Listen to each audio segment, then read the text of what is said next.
बोलिए अपने अपने मात पिता की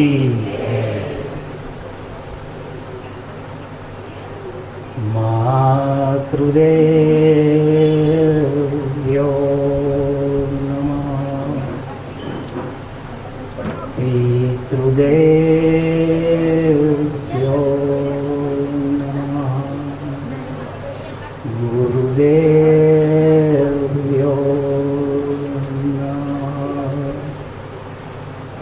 अतिथिदेव्यो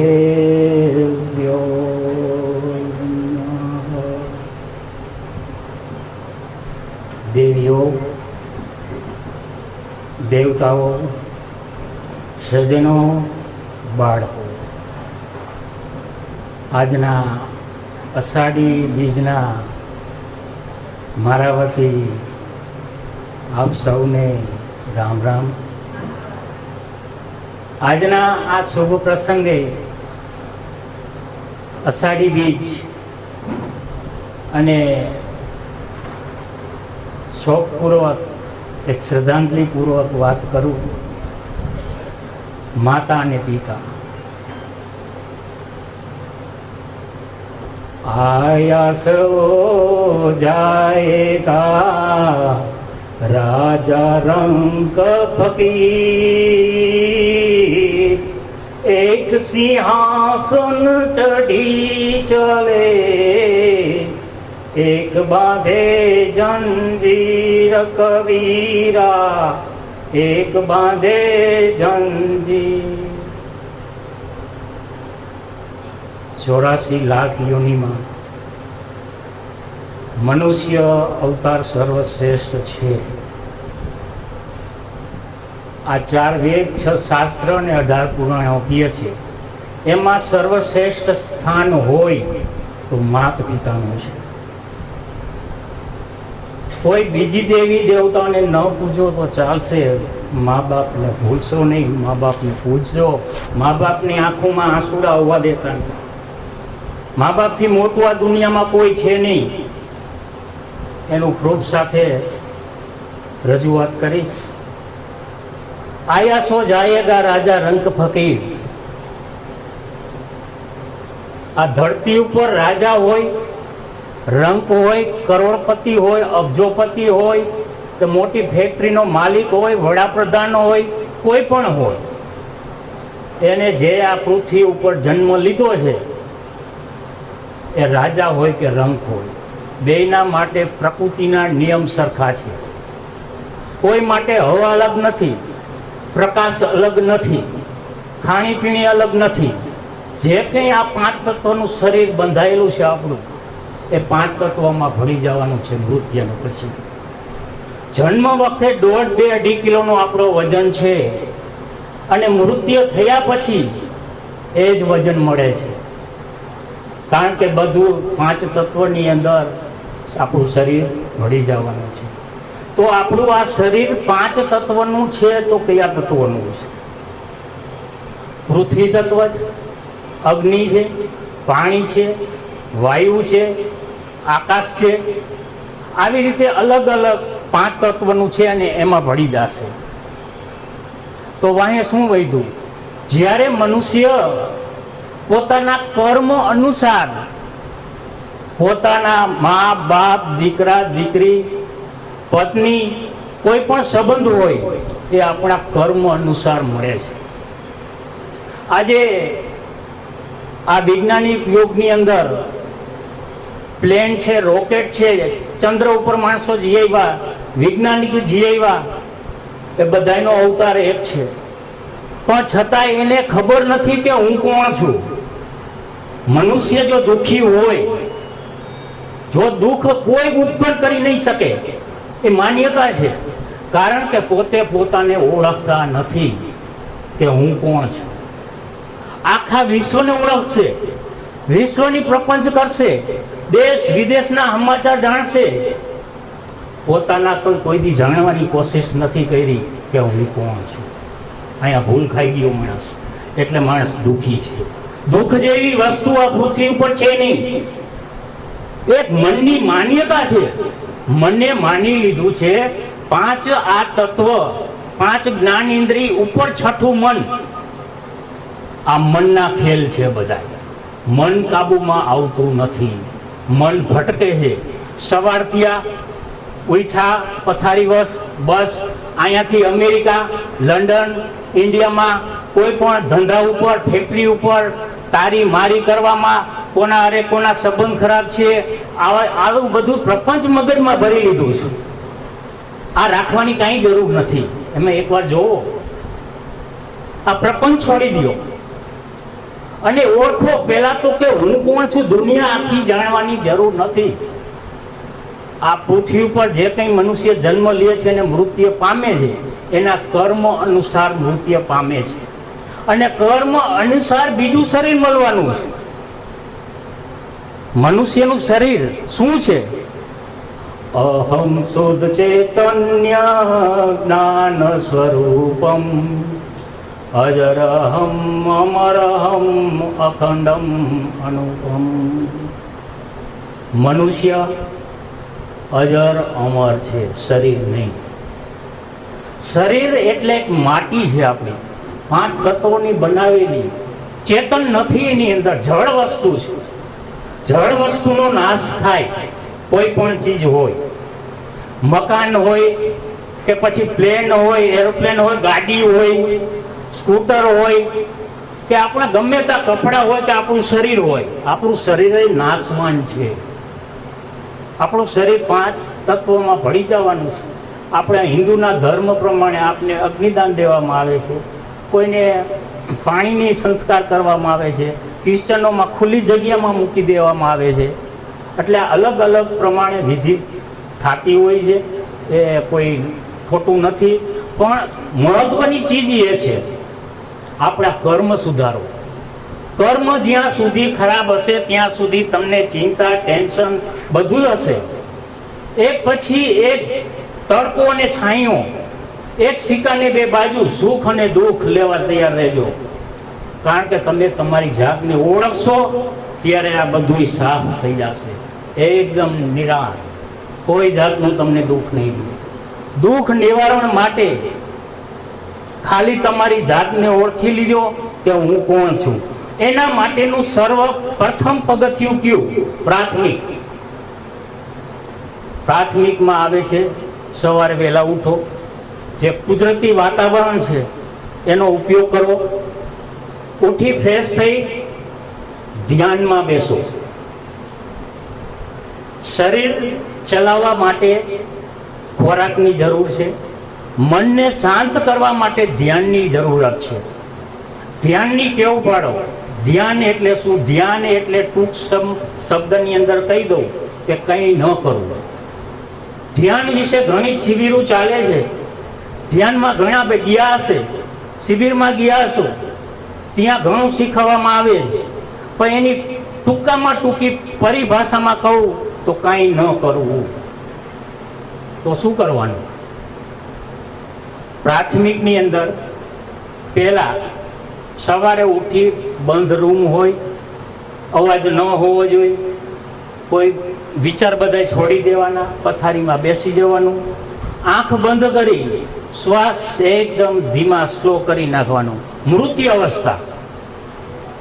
આજુબાજુમાં પણ તમારા એના શ્વાસના ધબકારા તમને સમજાવવા જોઈએ.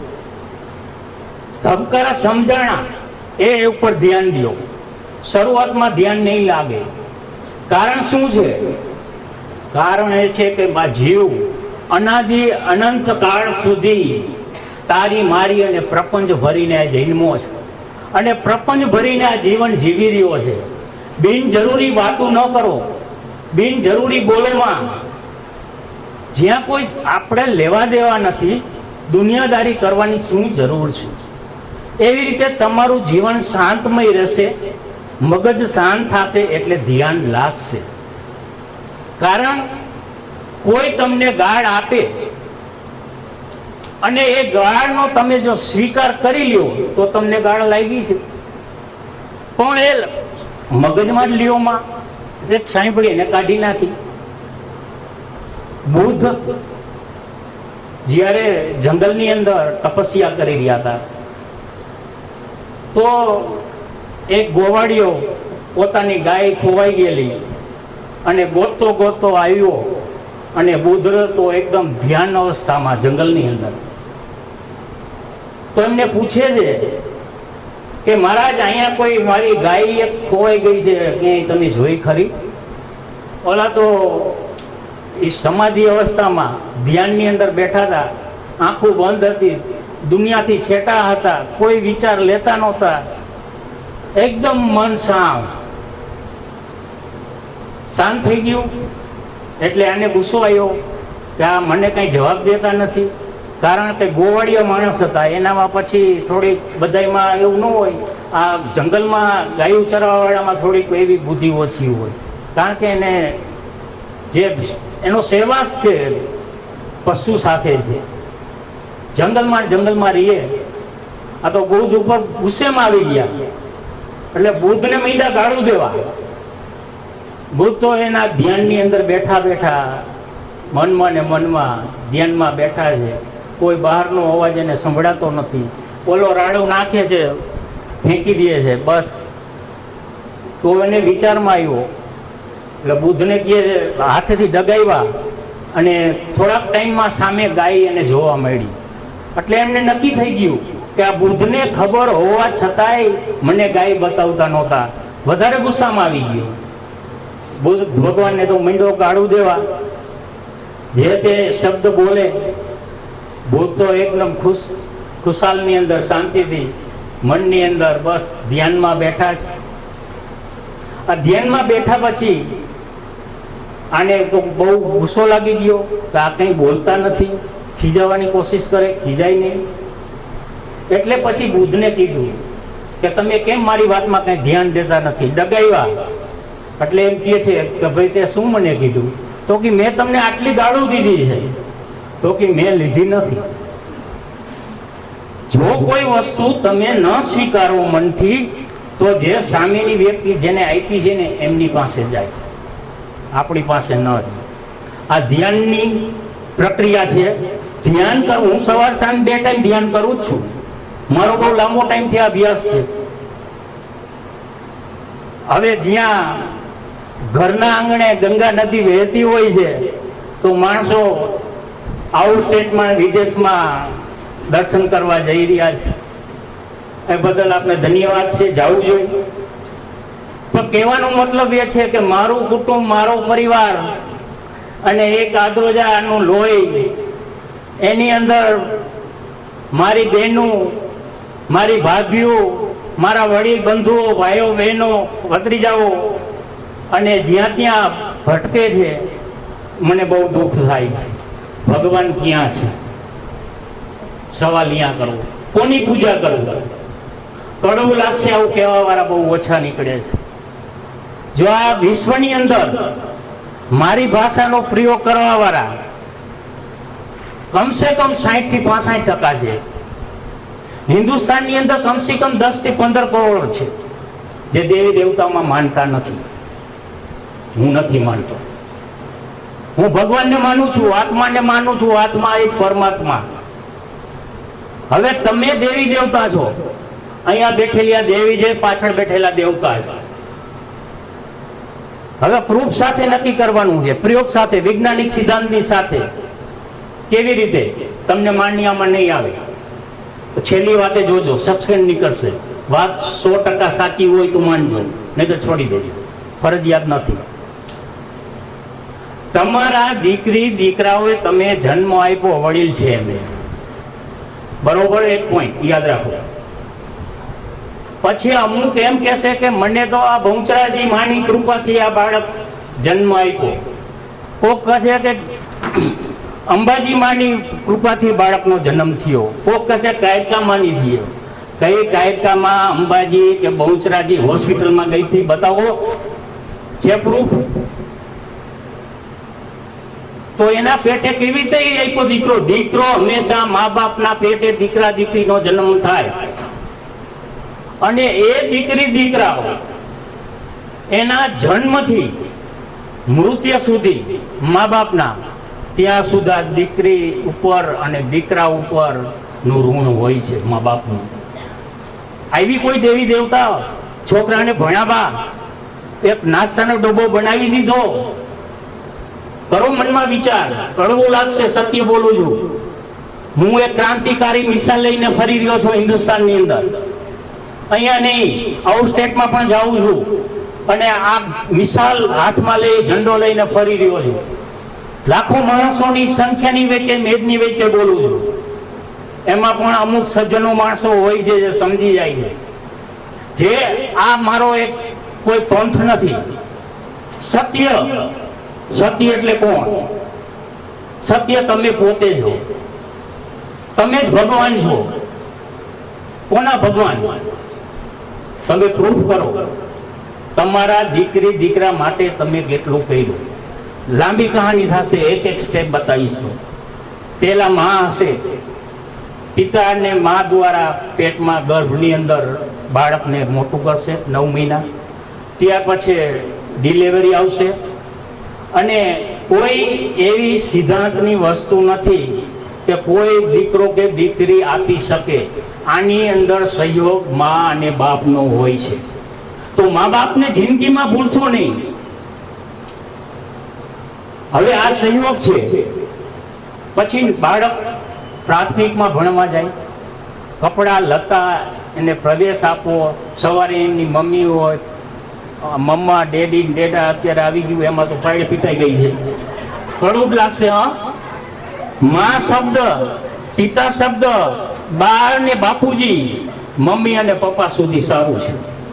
ઉપર ગયા સંસ્કૃતિનો નાશ. આપણે હિન્દુસ્તાનની સતનામની સંસ્કૃતિ શું છે જાણો?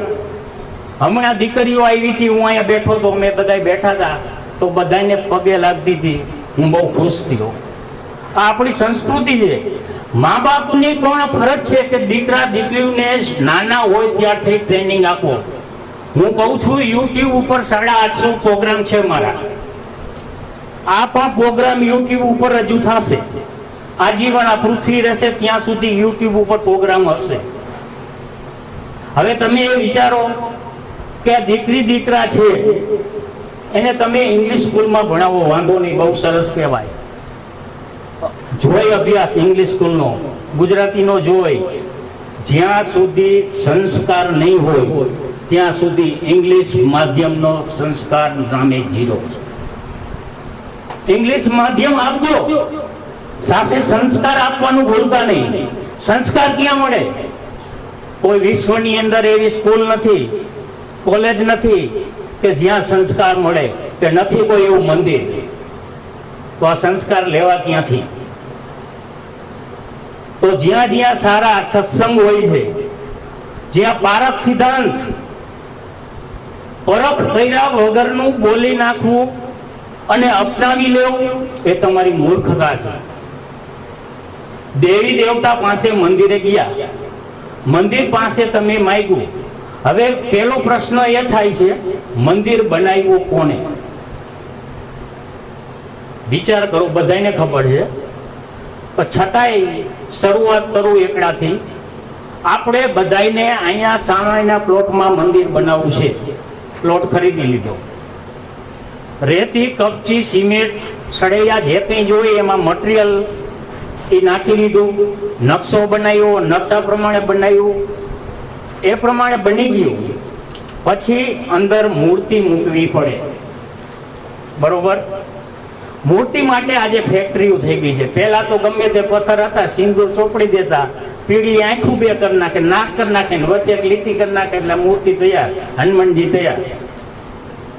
હવે તો ફેક્ટરી થઈ ગઈ છે સારા એવી, સારા આરસના કિંમતી આવા મૂર્તિઓ મળે છે. અને મૂર્તિઓ લાખો રૂપિયાની કિંમતની હોય છે, કરોડો રૂપિયાના મંદિર હોય છે, એની અંદર બેસાડવામાં આવે છે. પછી એ મૂર્તિની અંદર પ્રાણ પ્રતિષ્ઠા પૂરવામાં આવે છે.